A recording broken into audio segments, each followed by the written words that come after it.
Hello everyone, I'm Brigitte Fishwick and I teach English as an additional language at MacEwan University. I hope you'll join me for this mini lesson about identifying and non-identifying adjective clauses. Let's review identifying and non-identifying adjective clauses. And let's start by looking at a sentence with a few problems. So here's a sentence. People have more options than people. What would you say are the problems with that sentence? What's wrong with it?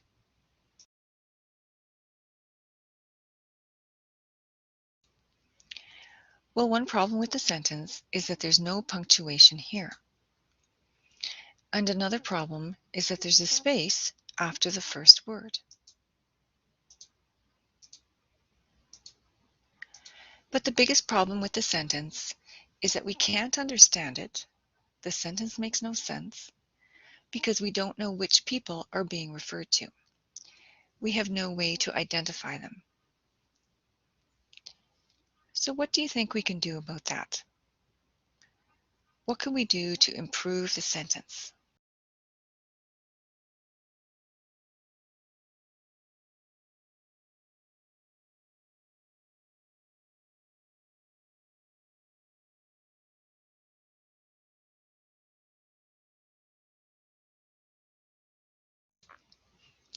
One way to improve the sentence is to add adjective clauses.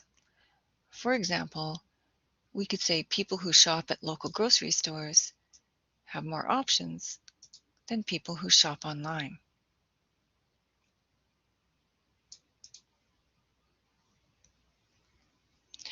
I don't know if that's true or not. Maybe you disagree, but I think we can agree that the sentence now makes sense. Each of those red parts is an adjective clause that identifies the noun before it. So we will call those red parts identifying adjective clauses.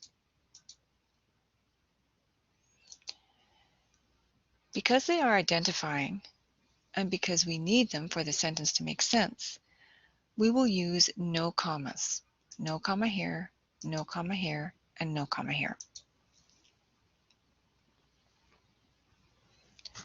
Before we go on, see if you can now write another sentence about shopping, similar to the one on the board, but with different adjective clauses. In other words, keep the blue parts, but change the red parts. So take a moment and try that now.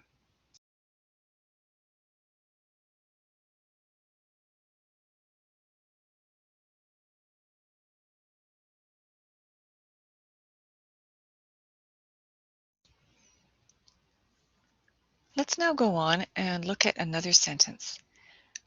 My youngest sister often goes to the new supermarket. This sentence, of course, does make sense, and we don't need to add an adjective clause to identify the person because it is already clear which person is being referred to. I have only one youngest sister, so there can be no doubt about the person.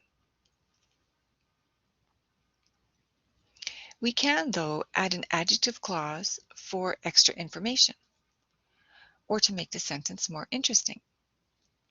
So let's try that now. See if you can think of an adjective clause that we could add after the word sister.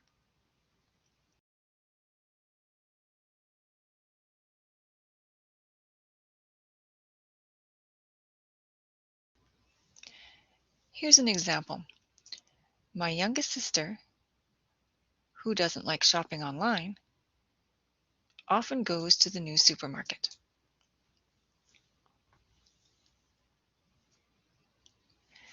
We now have more information, but again, we don't really need that adjective clause to identify sister. So we will call it a non-identifying adjective clause.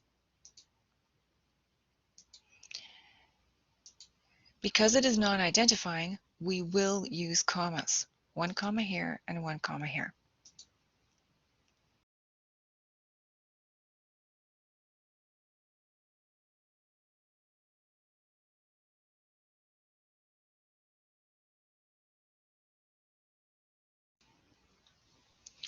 Let's now talk about the word that. Is it possible to use the word that in either the first sentence or the second sentence instead of the word who? Is it possible to say, people that shop at local grocery stores have more options than people that shop online? Or is it possible to say, my youngest sister that doesn't like shopping online often goes to the new supermarket? What do you think?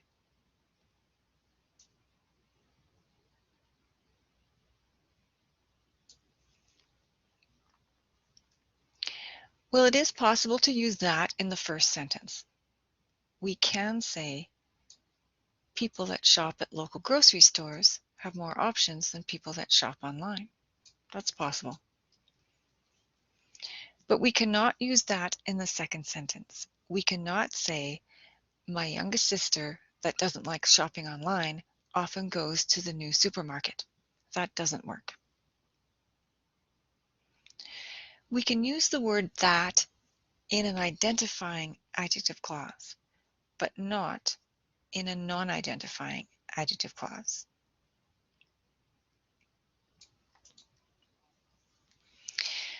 And we'll talk more about this another time, but if you'd like to read about it, you can refer to Focus on Grammar 3, which is where some of these ideas have come from.